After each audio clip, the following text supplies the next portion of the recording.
누가복음 19장 41절에서 44절입니다. 우리 같이 한 절씩 교독하고 마지막 절을 합독하도록 하겠습니다. 가까이 오사 성을 보시고 오시며 마에 관한 일을 알았더라면 좋을 뻔하였거니와 지금 내 눈에 숨겨졌도다. 날이 이를지나 내 원수들이 토둔을 쌓고 너를 둘러서 사면으로 가두고 또 너와 네 그 가운데 있는 내 자식들을 땅에 메어치며 돌 하나도 돌 위에 남기지 아니하리니 이는 내가 보살핌 받는 날을 알지 못함을 이남이라 하시니라. 아멘. 오늘 제목 같이 한번 읽어보도록 하겠습니다. 시작. 예수님의 눈물. 자, 오늘 선생님이 저번 주에 여러분들 선생님이 어떻게 하시는지 잘 모르겠지만 이번 주는 선생님이 여러분들에게 한 가지 선물을 주려고 해요. 여러분들이 오늘 이번 주는 밑에 내려가서 카리스에 가서 마음껏 먹고 싶은 거 다 사 먹으려는 얘기가 아니라 한 사람당 한 개씩 시키면 되겠죠. 그래서 선생님들이랑 같이 마스크 열심히 쓰고 같이 맛있게 먹으면 좋을 것 같습니다. 특별히 팥빙수를 아직까지 하신다고 하시네요. 그래서 밑에 가서 팥빙수 시키면 많이 주실 거예요. 저 선생님이 쏠 테니까 가서 맛있게 드시면 됩니다. 자, 오늘 선생님이 제일 싫어하는 우중충한 날씨, 오랜만에 비가 왔는데 지금 오고 있는지 모르겠어요. 같이 오늘도 재밌게 즐겁게 예배를 드렸으면 좋겠습니다. 비록 날씨가 저렇지만 우리의 텐션을 끌어올려서 우리 같이 말씀 제목 다시 한 번 더 읽어보도록 하겠습니다. 시작! 예수님의 눈물. 여러분은 최근에 울었던 경험이 언제 있을까요? 내가 지금 쳐다보고 있는 그 한 사람, 너요. 언제 울었어요? 기억이 안 나요. 그 앞에요. 저는 욕을 안 울었어요. 그렇구나. 거나 혹시 최근에 운 적이 있어요? 없어요? 보통 눈물이 언제 흘러요? 찬양쌤 운 적 있어요? 찬양쌤 운 적 있어요? 갑자기 막 눈물 표시를 하시길래. 없어요? 이다영이 떠날 때 오셨나? 자, 보통 눈물이 너무 슬프거나 너무 기쁠 때 웁니다. 저 선생님 최근에 울었던 경험이 뭐가 있었냐면 하늘이 태어날 때 울었던 것 같아요. 하늘이 태어날 때 너무 기뻐서 울었던 것보다는 일반적으로 태어나지 않고 너무 걱정 가운데 태어나서 그때 울었던 경험이 있습니다. 너무 걱정이 돼서. 비록 지금은 잘 살고 있죠. 성경에서 예수님은 총 3번의 눈물을 흘렸습니다. 맞출 수 있는 사람. 예수님이 흘렸던 3번의 눈물.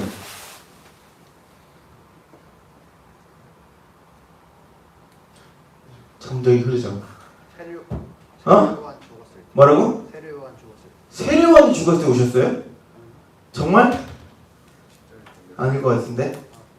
십자가에 달리실 때? 십자가 달리셨을 때 오셨어요? 정말? 아닌가? 3번 울었다고 성경에 나와 있어요. 예수님이 오셨다는 표현을 3번 했는데 그때가 딱 3번이 어디 나왔냐면 첫 번째는 지난번에 나왔죠. 나사로의 무덤 앞에서 오셨어요. 죽음 앞에 무능한 인간에 대해서 눈물을 흘리셨죠. 공감하셨다고 그때 설교 때 이야기했습니다. 두 번째는 우리가 오늘 본 본문, 방금 읽었던 그 본문에서 예수님이 울고 계시죠. 성전을 보시고. 세 번째는 십자가에 오신 게 아니라 십자가에 오시기 전에 예수님이 피땀을 흘리면서 기도를 하셨어요. 감람산에서 죽기 직전에 밤에 새벽에.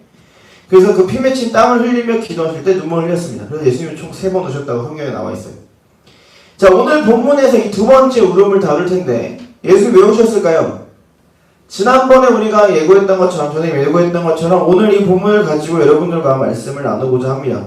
왜 울고 계시는지, 또 이 눈물이 의미하는 건 뭔지 한번 같이 살펴보도록 하죠. 자, 지난주 말씀을 기억해야 이 말씀이 이해가 되는데 다 까먹은 것 같아서 함께 간단히 보고 말씀으로 들어가겠습니다. 자, 지난주 예수님이 뭘 타고 예루살렘으로 들어갔어요? 나귀. 새끼 나귀를 타고 들어가셨죠. 로마 역전을 당하던 이스라엘 백성들은 자신들을 구원할 메시아, 구원한 자를 기다리고 있었는데 마법 같은 기적을 보여주는 예수가 마침 다윗의 자손이었고 마침 기름을 부음 받은 자였기 때문에 그리고 자신이 하나님의 아들이라고 말하고 있기 때문에 뭔가 딱딱딱 다 맞아떨어지니까, 성경이 예언했던 거랑 다 맞아떨어지니까 이 예수가, 나귀를 타고 들어오는 이 예수가 당연히 자신을 로마의 압제로부터 구원할 메시아라고 생각을 했는데, 그래서 호산나를 외치면서 예수님을 반겼는데, 화장했는데, 하지만 예수님은 정치적인 구원을 원하신 것이 아니었고 모든 백성을 죄로부터 구원하시기 위해서 이 땅에 오셨다는 거예요.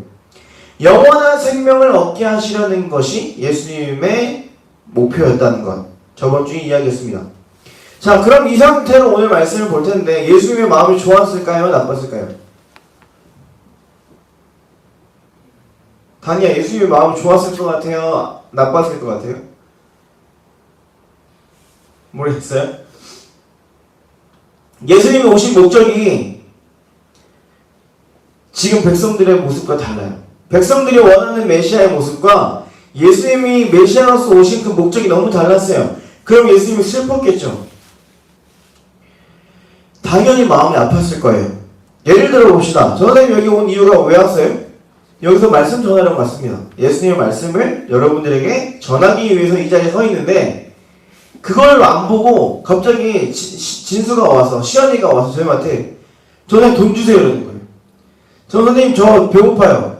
물론 배고프다고 수시로 이야기하는 친구들이지만 그게 전부 맨날 찾아와서 밥 주세요, 돈 주세요, 옷 주세요, 저 좀 살려주세요, 이런 이야기만 하고 있는 거예요. 나는 이 자리에 말씀을 전하기 위해 왔는데 쟤네들은 자꾸 저한테 다른 경제적인 이유만을 원하는 거예요. 그럼 도대체 마음이 어떨까요? 아프겠죠. 내가 그것을 위해 온 게 아닌데 얘들이 내 마음 몰라준 것 때문에 마음이 아플 거예요. 지금 예수님의 상태가 딱 이 상태예요. 41절 읽습니다. 41절 큰 목소리로 같이 읽도록 하죠. 시작. 가까이 오사 성을 보시고 우시며. 뭐래요? 예수님 오셨어요. 예수님 지금 어디 앞에 있어요? 성전 앞에 있어요. 성 앞에 있다고 했죠. 여기서 말하는 건 이스라엘 백성들이 가장 귀하게 여기는 성전이었어요. 유대교의 핵심, 유대교의 상징이었던 이 성전이 바로 지금 예수님 앞에 계십니다. 예수님 앞에 있어요. 그런데 예수님이 이 성전을 보시고 어떻게 하시냐면 울고 계세요. 그런데 성경 원어를 보면 그냥 울고 있다는 뜻이 아니고 내가 흐느끼고 있다, 이게 아니라 여기서 말하는 울음은 통곡이에요. 여기서 말하는 이 울음은 애통하는 거예요. 여기서 말하는 이 울음은 울분에 찬 눈물이에요.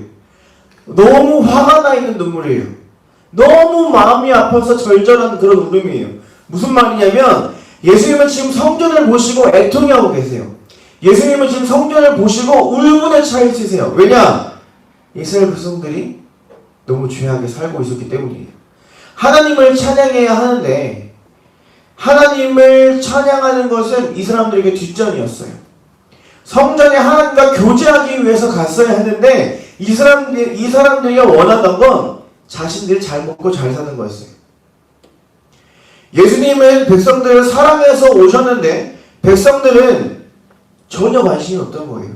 예수님은 세상의 구원을 위해서 오셨는데 사람들은 영원한 생명에 관심이 1도 없었어요. 뭐에 관심이 있었냐? 오직 자기가 잘 먹고 잘 사는 것만 원했어요. 예수님 오시니까 어땠을까요? 자, 이제 예수가 오니까 우린 로마로부터 이제 앞질 당하지 않아도 되겠다. 우리는 해방이다. 이제 예수가 있고 우리 택함받은 백성이니까 우리는 떵떵거리면 살 수 있겠지. 난 부자가 될 수 있을 거야. 이걸 바랬던 거예요. 그래서 뭘 외쳤어요? 호산나를 외친 거예요. 저번 주 말씀. 그래서 호산나를 외친 거예요. 다윗의 자손 예수여, 저 로마를 부셔주세요. 다윗의 자손 예수여, 우리의 메시아 예수여, 우리를 잘 먹고 잘 살게 해주세요. 이제 이 사람 지긋지긋합니다. 잘 먹고 잘 살게 해주세요. 이걸 말했던 거예요. 호산나. 그런 사람들이 성전에 가서 무슨 기도를 하겠어요? 뭔 기도했을까요? 하나님, 저 잘 먹고 잘 살게 해주세요. 하나님, 구원자 빨리 주세요. 구원자 빨리 주셔서 내가 잘 먹고 잘 살 수 있도록 해주세요. 하나님, 내 소원 좀 들어주세요. 알라딘의 소원 램프 지니처럼 사용하고 있던 거예요. 즉 예수님 오신 이유가 뭐냐면 성전의 본질을 잃어버린 거예요. 하나님과 교제하고 하나님을 찬양하기 위해서 만들어진 이 성전의 목적이 지금은 자신들이 잘 먹고 잘 살기 위해서 하나님께 빌고 있는 소원을 비는 그런 장소를 변했기 때문에 예수님이 애통해하시고 분노하시고 울분에 차있던 거예요. 42절 한번 읽어볼까요? 42절입니다. 큰 소리로 전에 보지 말고 성경책 보고 42절입니다. 시작! 이르시되 너도 오늘 평화에 관한 일을 알았더라면 좋을 뻔하였거니와 지금 내 눈에 숨겨졌도다. 여기서 핵심 단어가 뭘까요? 42절 핵심 단어 찾아보세요. 뭐라고? 눈이요? 아니요? 평화. 평화가 히브리어로 뭘까요? 샬롬. 지금도 중동지방 가면 이 샬롬으로부터 파생된 단어들로 인사를 하고 있어요. 아제르바이잔 저는 설교 갔다 왔는데 그 나라는 안녕인 거예요. 살람, 살람. 이 말에서 파송된 거예요. 무슨 말이냐면 우리가 사람들에게 안녕하세요, 안녕을 구하듯이 이 사람들에게는 평화를 구하는 거예요. 평화를 축복해 주는 거예요. 평안하세요? 평안하십니까? 이런 단어예요. 예수님이 이 땅에 오신 거는 평화를 위해서 오신 거예요. 하나님과 인간 사이에 관계가 단절됐는데 그 사이를 이어서 하나님과 인간 사이의 평화를 이루시기 위해서 샬롬을 완성시키시기 위해서 이 땅에 오셨다는 거예요. 그런데 뭐라고 말씀하시냐면 성전아, 너가 오늘 평화에 관한 일을 알았더라면 좋았을 텐데 지금 너한테 평화가 없네. 지금 너의 본질이 잃어버려졌네. 예수께서 이렇게 슬퍼하시며 말씀하신 거예요. 하나님이 너를 만드신 이유가 평화인데 너에게는 평화가 없구나 지금. 사랑하는 여러분, 아까 전에 얘기했지만 예수님이 이 땅에 오신 이유는 평화였어요. 이 세상의 고통과 슬픔을 다 없애고 하나님과 우리 사이에 단절된, 죄 때문에 단절된 그 관계를 끊어진 그 사다리를 잇기 위해서 예수님이 오셨다고요. 정작 그런데 구원받아야 할 사람들이 예수님의 그런 영적인, 종교적인 평화가 아니라 다른 평화를 구하고 있던 거예요. 자, 이스라엘 백성들이라고 평화를 안 원했을까요? 이스라엘 백성들도 평화를 원했을 거예요. 유대인들도 평화를 원했어요.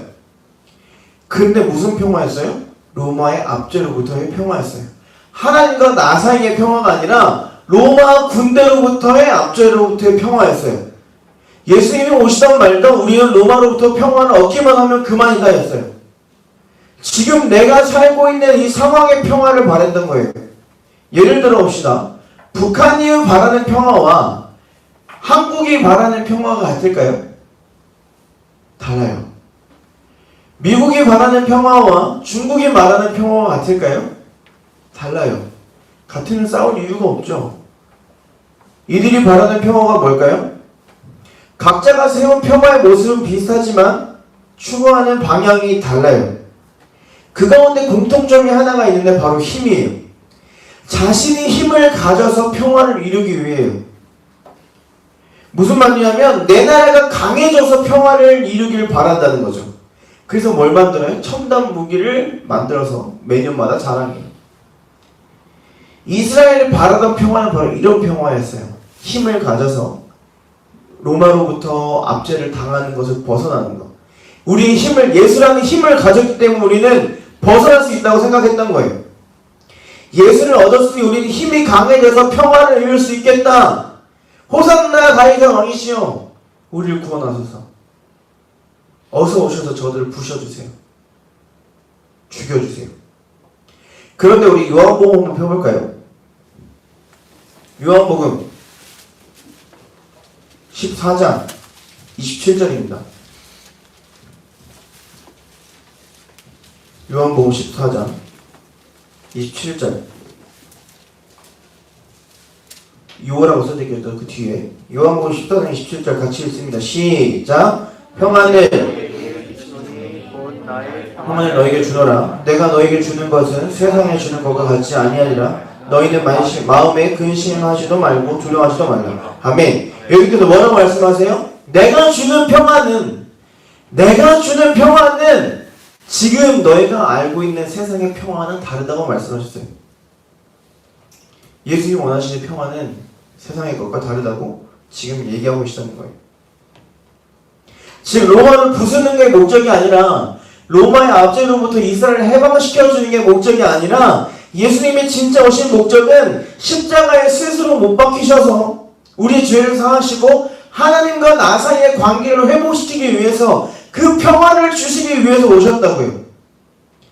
하나님과의 평화, 샬롬을 회복하기 위해서 오셨다는 거예요. 그러니까 결국에 어떻게 돼요? 이 백성들은 예수님을 못 박아버립니다. 네가 무슨 메시아야? 네가 무슨 하나님이야? 네가 무슨 구원자야? 너가 우리가 그렇게 당하는 로마로부터 너는 못 박혔잖아. 네가 그러고도 무슨 하나님이야? 예수님을 못 박아버립니다. 자, 이 스토리를 오늘날의 상황으로 바꿔봅시다. 내가 만약에 예수님이 원하는 평화가 아니라 나의 만족과 나의 유익을 위해서 이 자리에 앉아있다면, 내 성적만을 위해서 이 자리에 앉아있다면, 내 힘든 상황만을 위해서 이 자리에 앉아있다면, 내 유익을 위해서 이 자리에 앉아있다면 예수님을 못 박는 사람이 누구예요? 예수님을 십자가에 못 박는 사람이 누구예요? 나예요. 예수님의 오신 목적 따위는 관계도 없이 관심도 없이 하나님의 관계 회복에는 관심이 1도 없는 나라는 거예요. 내가 예수를 못 박은 거예요. 사랑하는 여러분, 여러분들 언젠가는 혹은 지금 이 순간부터 한번 고민해봤으면 좋겠어요. 내가 과연 이 자리에 왜 앉아있을까? 저는 계속해서 여러분들이 이 질문을 똑같이 하고 있어요. 왜 이 자리에 앉아있습니까? 혹시 내 문제 때문에 이 자리에 앉아있지는 않습니까? 물론 하나님이 무겁고 힘든 짐진 자들아 나에게 와서 쉬라. 내가 너를 쉬게 하리라 말씀하셨죠. 그 말씀을 핑계 삼아서 하나님의 능력을 내 문제를 해결하는 그런 용도로만, 고작 그런 용도로만 사용하고 있지는 않냐는 거예요. 여러분은 그런 얕은 신앙을 가진 친구들이 아니길 소망합니다. 혹 그런 마음이 있더라면 오늘 예수의 눈물이 여러분의 눈물이 되기를 소망합니다. 여러분들이 예수님처럼 변화되기를 소망합니다. 아멘. 이 말씀 마저 놔두고 말씀을 마치죠. 오늘 본문 이후에 계속 등장하지만 예수님의 눈물을 흘리세요. 어떻게 눈물을 흘려요? 울분을 토하시는 거예요. 너무 화가 나서 너무 분해서 화가 나는 거예요. 너무 애통해하시는 거예요. 마음이 찢어지는 것 같은 거예요.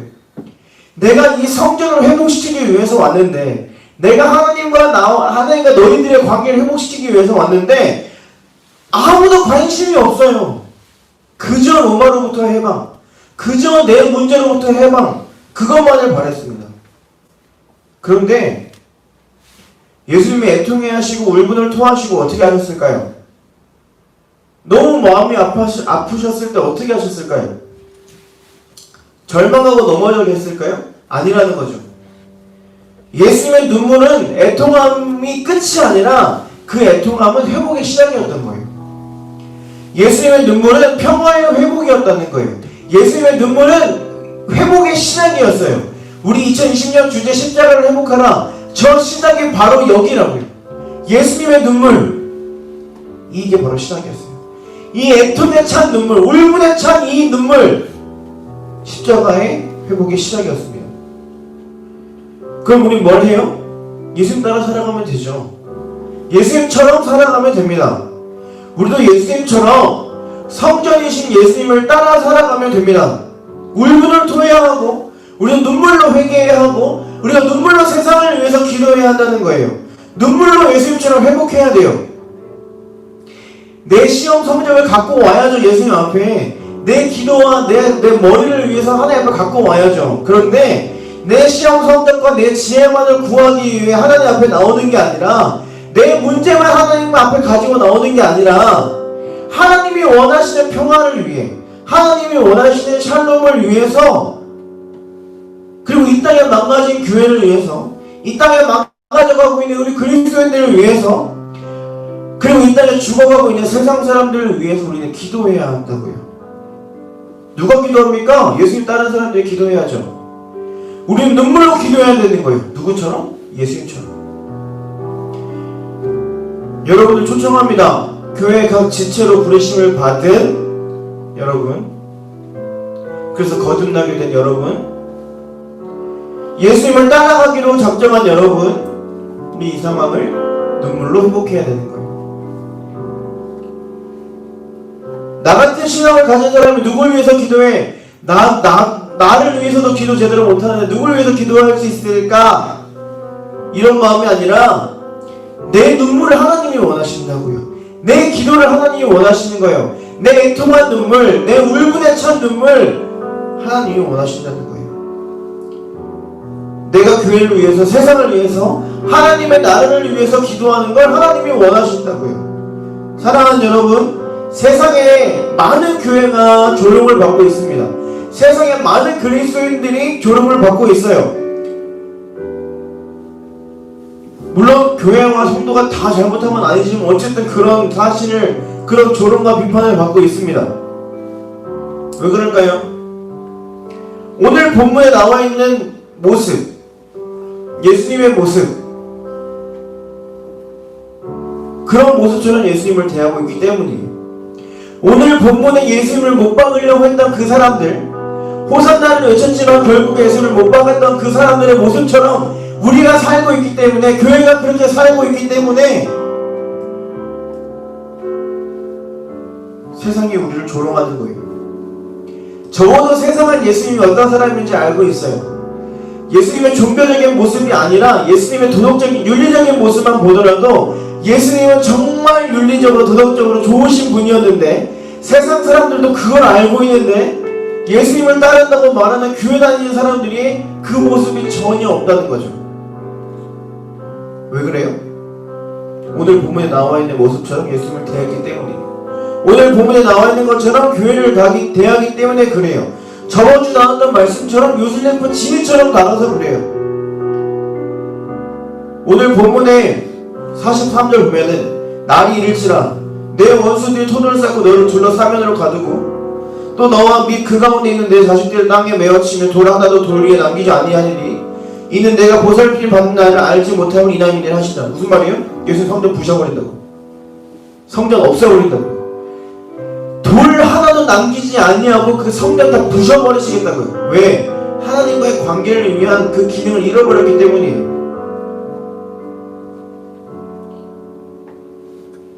성전의 실패를 말하는 거예요. 하나님은 그런 성전을 위해서 부셔버린다고 말씀하셨고, 없애버린다고 말씀하셨고, 그런 교회를 향해 너 같은 신앙에 가진 교회는 뱉어버리겠다고, 역겨워서 뱉어버리겠다고 말씀하십니다. 사랑하는 여러분, 예수님의 몸된 교회로 부르심을 받은 여러분, 이전처럼 기도하는 것이 아니라 이제는 예수님처럼 기도하는 여러분들이 되길 소망합니다. 예수님의 모습을 따라 살아가는 여러분들이 되길 소망합니다. 예수님이, 하나님이 역겨워서 토해버리는 그런 신앙의 사람이 아니라, 예수님이 부셔버리는 그런 사람이 아니라 예수님이 기뻐하시는 여러분이 되길 소망합니다. 예수님처럼 눈물을 뿌리며 애통하는 마음으로, 울분에 찬 마음으로 기도하기를 소망합니다. 그때가 회복의 시작입니다. 그때가 십자가를 회복하는 시작입니다. 누구에게 달려있냐? 여러분에게 달려있는 거예요.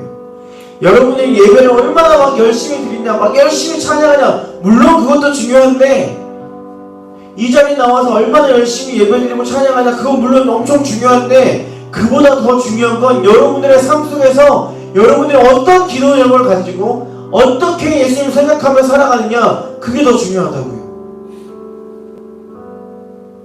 교회에서 예배 아무리 열심히 들어봤자 일주일 동안 주일 예배 아무 생각도 안 하고 살아가면 주일 예배는 그냥 쉬워져. 드릴 필요가 없는 거예요. 하지만 오늘의 예배를 시작으로 여러분들의 삶이 예수님의 눈물로 가득 찬 그런 삶이 되기를 소망합니다. 그때 여러분들의 마음 가운데 회복이 시작될 줄 믿습니다. 그때 여러분들 마음 가운데 십자가가 회복될 줄 믿습니다. 이제 그만 예수님 십자가 못 받고 예수님을 기쁘게 하는 여러분들이 되기를 주님의 이름으로 축복합니다. 기도하겠습니다. 하나님,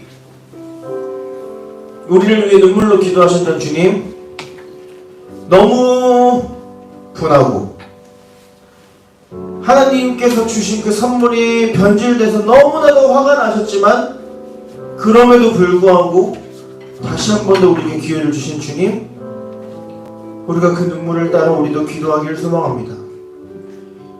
예수님을 못 박았던 사람들처럼 내 만족과 내 유익을 위해서 기도하는 것이 아니라, 내 성적과 내 문제를 위해서 하나님께 구하는 것이 아니라, 고작 그 정도의 능력으로 하나님을 시험하는 것이 아니라, 하나님의 영원한 능력, 하나님의 무궁한 능력, 그 능력만을 따라가는 우리가 될 수 있도록 주님 인도하여 주시옵소서. 하나님의 은혜만을 찬양하는 우리 예배자가 되게 하시고, 하나님의 눈물이 우리의 눈물이 될 수 있도록 주님 인도하여 주시옵소서. 내 마음이 확정되고 싸우니 믿음의 눈을 들어 주님의 눈을 바라보게 하시고, 주님의 그 뜻을 바라보며 살아가게 하여 주시옵소서. 하나님께 우리의 뜻을 구하는 것이 아니라 우리가 하나님의 그 뜻에 맞춰가는 진짜 참된 제자의 삶을 살 수 있도록 인도하여 주시옵소서. 주님, 우리가 엮이어서 토해버리는 그런 신앙이 되지 않길 소망합니다. 정말 몸된 교회로 우리를 부르신 주님, 그 부르심 따라 살아가는 우리가 될 수 있도록, 그래서 세상의 빛과 소금의 역할을 능히 감당해야 되는 한 주가 될 수 있도록 축복하여 주시옵소서. 우리의 이번 주 시작되는 그 한 주간을 축복해 주시며 믿사오며 예수님의 이름으로 기도하옵나이다. 아멘.